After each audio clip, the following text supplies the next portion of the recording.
Professor Brandon, could you explain how this model generated?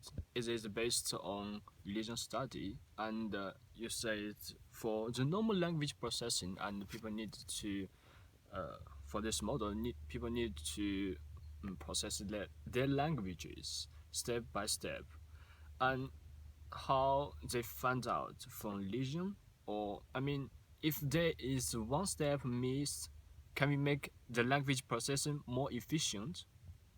Well, the opposite is true. So, in fact, the models of language processing that we use now in neuropsychology, in cognitive psychology, in psycholinguistics, in neurolinguistics are typically developed on the basis of the observation of patients themselves. So, let's, for example, take a case of somebody who cannot read words but who can recognize faces. We call that type of impairment alexia or dyslexia.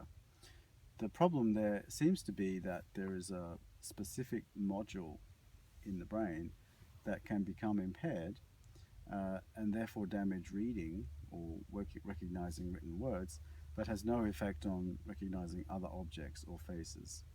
The module for reading is not necessary for recognizing other visual objects. So it seems like there is a specialization for that function in the brain.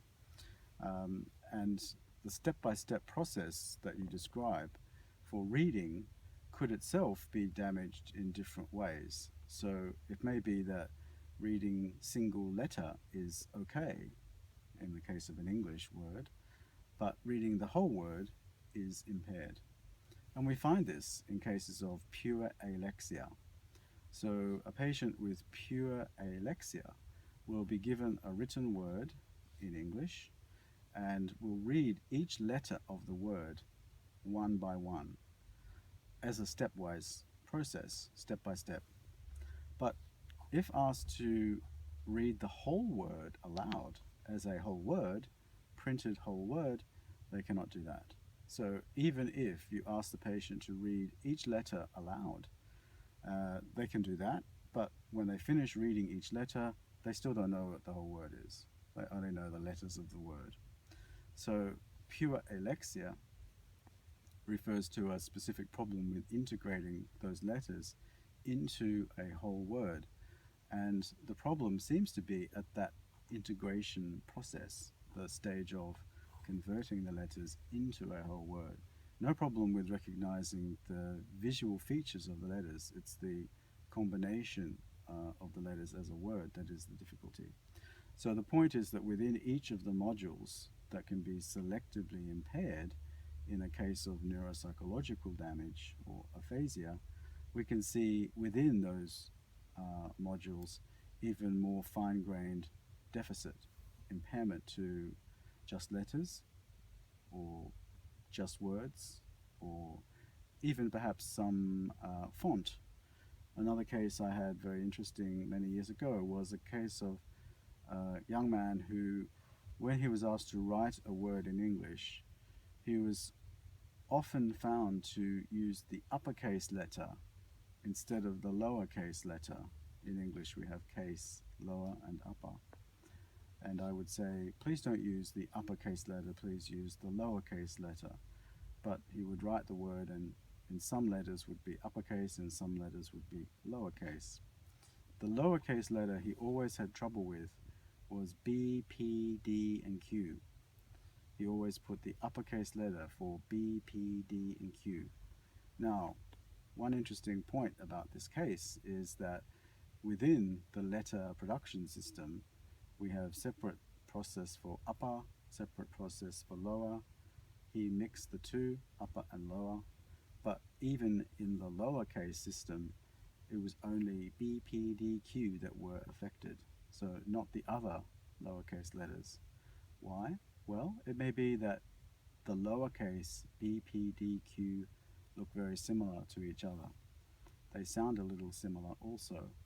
So because he could not distinguish between B, P, D, Q in the visual features very easily, he chose instead to write the letter in uppercase, where there was more visual distinctive features for his production. reproduction. So the theoretical model is based on all language processing is an integral part It's and stepwise and no one step can be missed or No, it's actually in the case of these descriptions of cases I described to you, the processes we believe are modular, which means they are self-contained and actually like a hi-fi or CD system, you may take out one small component, but the system will still work overall well. But if the small component is damaged, the module, it can disrupt that function but won't disrupt the function of the whole hi-fi. So there may be some critical components and others that seem to make no difference. So we take away an amplifier, we still hear the sound, but we can't amplify the sound in the hi-fi or the CD player. So the modules themselves can be selectively impaired but not affect the whole system necessarily. so it's not about the efficiency of language processing, it's about you mean partial to partial selectively. Yes, so we say that the strength and weakness in the language system reflects a dissociation.